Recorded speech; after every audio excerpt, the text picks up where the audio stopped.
সাতক্ষীরা-৪ আসনে জামাতের এমপি গাজী নজরুল ইসলামের নৈতিক স্খলনের ভিডিও ছড়িয়ে পড়ার পর উত্তাল হয়ে উঠেছে শ্যামনগর ও মংলা।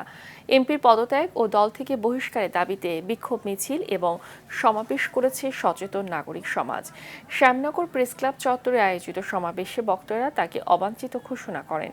এদিকে মংলা পৌর মার্কেট চত্বরে মানববন্ধনে এমপি নজরুলের কর্মকাণ্ডের তীব্র নিন্দা জানানো হয়। বিক্ষুব্ধ জনতা দুই স্থানেই এমপির কুশপুত্তলিকা দাহ করে অবিলম্বে তার সংসদ সদস্য পদ বাতিলের দাবি জানান।